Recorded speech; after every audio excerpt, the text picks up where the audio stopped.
Welcome to this video, and it's Christian from being Premiere. And okay, that YELLOWJACKETS season 3 episode 3. Let's just sit with that episode for a second, because that feeling is not just the fog rolling in, it's not like the fog is inside them watching it. The episode that breaks is all about things falling apart, control in a way, slipping away, and Chana breaks literally fail, but it's bigger than that. It's like their eternal breaks are failing too. Their grip on reality, on sanity, is falling. And what I find really interesting is how the episode plays with the idea of control. I mean, think about Misty thinking she's in charge. But even Misty, the queen of control, she's losing her grip. We saw in the last episode how Callie outthink her. And Lottie, well, Lottie's in another dimension entirely. It's like the wilderness is laughing at their attempts to impose order, isn't it? And that crash in Chana's brakes is almost like the wilderness itself is saying, you think you're in control, think again. And then there's the fog. It's not just atmosphere, is it? It's a metaphor. I mean, think about it. Fog blurs boundaries. It hides what's coming. It moves what's real. The whole episode has a motif of fire, but also what we see and what we don't see. Just like their memories,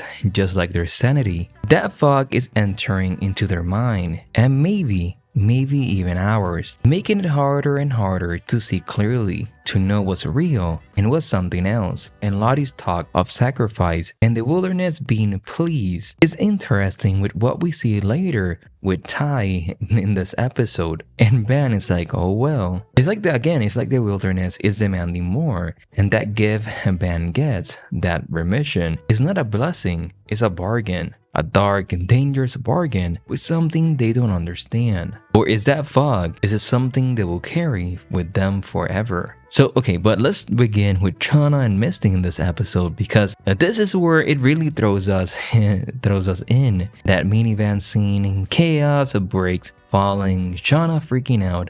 Misty just being Misty. But what's really being set up here is not just about a car malfunction, it's that seed of doubt that's planted right from the get-go. Who did it? And, Chana immediately suspects Misty, and you get why, don't you? This is their relationship now, not the friendship, not even frenemies. It's built on layers of suspicion, on past betrayals. That minivan is like a representation of all that mistrust is spilling over. And then the episode holds that tension. The errands is so simplistic, is so deceptively normal. The first thing was more about Chana asking Misty about what happened with Lottie and her daughter, but now underneath it's also about the power play that the wilderness is taking control. Misty also wants to know everything, and Chana's just trying to survive. And in that fight, when Misty says, "This is not what I deserve," Misty then burns that photo. It's such a small moment, but it speaks a lot. It's like she's burning away any pretense of innocence, any illusion of friendship. And I'm excited to see how they're gonna be like enemies now.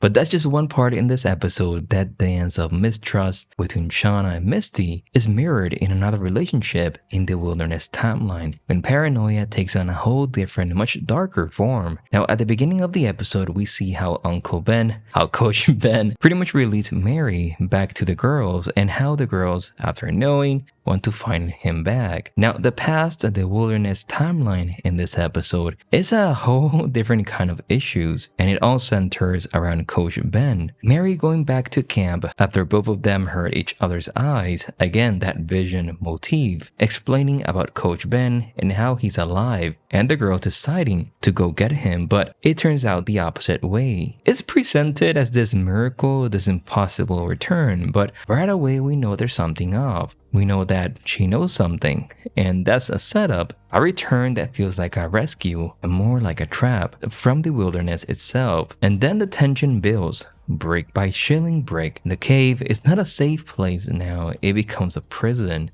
Ben, as we saw, is changed. He's withdrawn, almost haunted, and their relationship of just a coach is now gone. And the reason that they go there is because they want Coach Ben for what he did, for the actions of burning the cabin. They're asking Mary questions like, where were you? How did you survive? Obviously, it's the concern, it's the paranoia they're projecting their own worries onto her. That hunger, that fear is twisting their perception of everything, even this miracle of Mary return, which takes them to the wilderness to find Coach Ben. But even that twisted reality, that cave, that confession is only part of the picture in this wilderness. Because while Ben is trapped in this personal hell, the rest of the Yellow Jackets, they're going further into something even more disturbing. Is that belief that moves them into the woods, into that confrontation with him in the caves. So then we have this dreams and the real wilderness of episode 3, which has this motif of the 4 elements. We see fire, we see water, and we see earth. We don't see air because, as we know, that's the thing that allows them to live. It's like they're missing this part of the bigger picture. Not just the woods, but the wilderness within them. This fog dreams, they're not just around them, they're telling us something. Well, let's try to decode them. Starting with that cabin dream, the one that points the finger right at Van. So Van's dream is intense. That fire, that heat,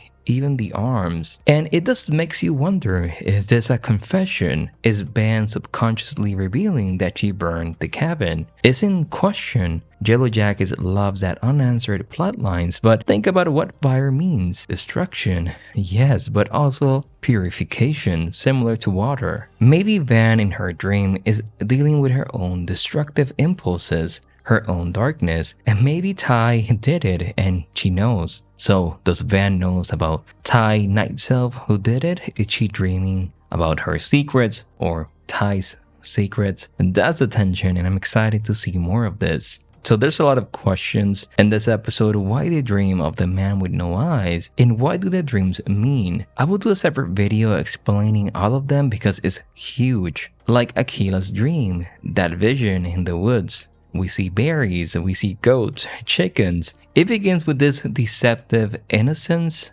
nature offering food, comfort, a calm sense, and scene. But YELLOWJACKETS, he never lets you rest in comfort for long.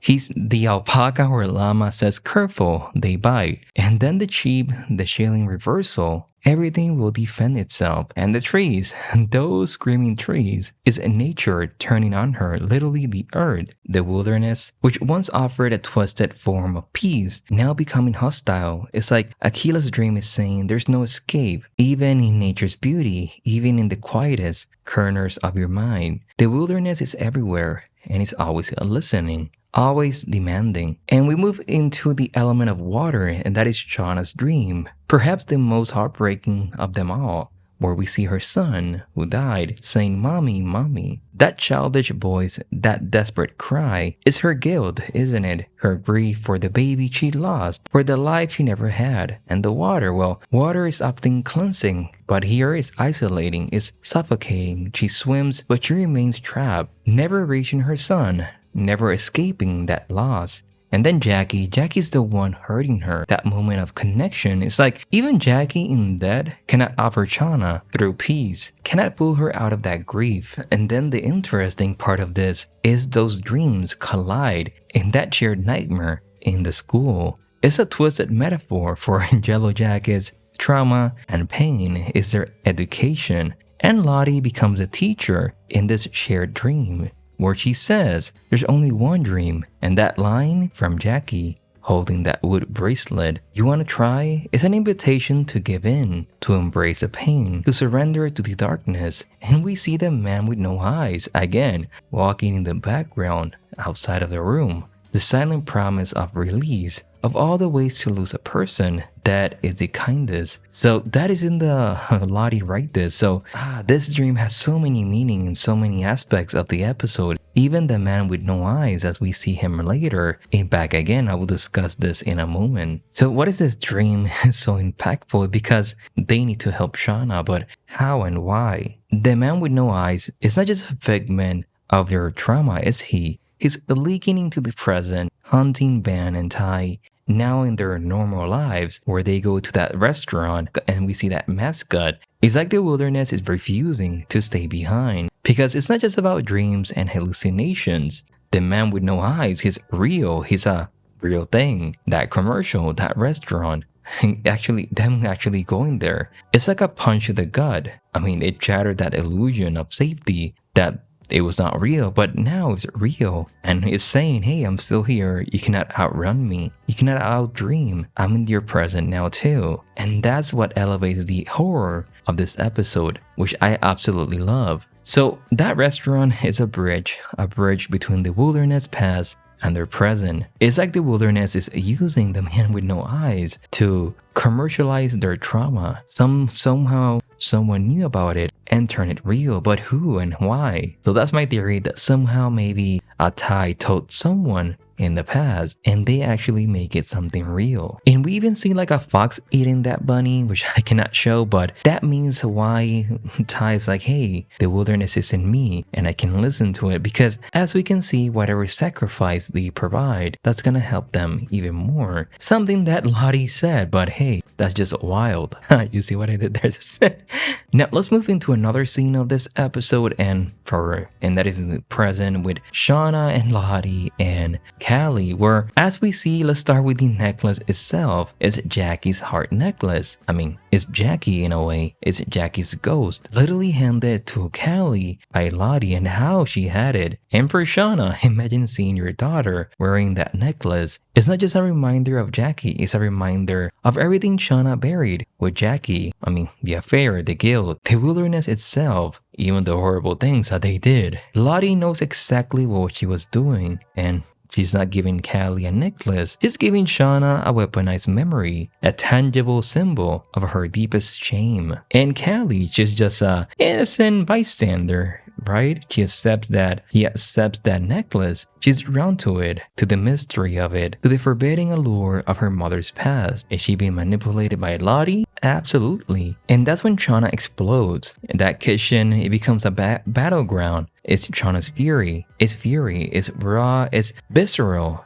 Get your stuff, you're leaving right now. It's years of buried resentment, years of guilt and fear, all at once. But Lottie's calm, is she? So what's gonna happen with that? I'm excited to see. Now episode 4 is titled 12 Angry Girls and One Drunk Travis. It's not just clever, it's a promise. I'm excited to see what's gonna happen. The synopsis is the following. The Yellowjackets attempt to sign 100 suspicions into proof. Coach Scott has an existential meltdown and wonders if the universe really does hate him. Meanwhile, Jeff embarks on a crusade to make things right energetically. What? So the title is awesome and the synopsis is as well. I cannot wait for episode 4. What are your thoughts on this episode? My name is Christian from Being Premiere, and I will see you in the next one. Bye bye one.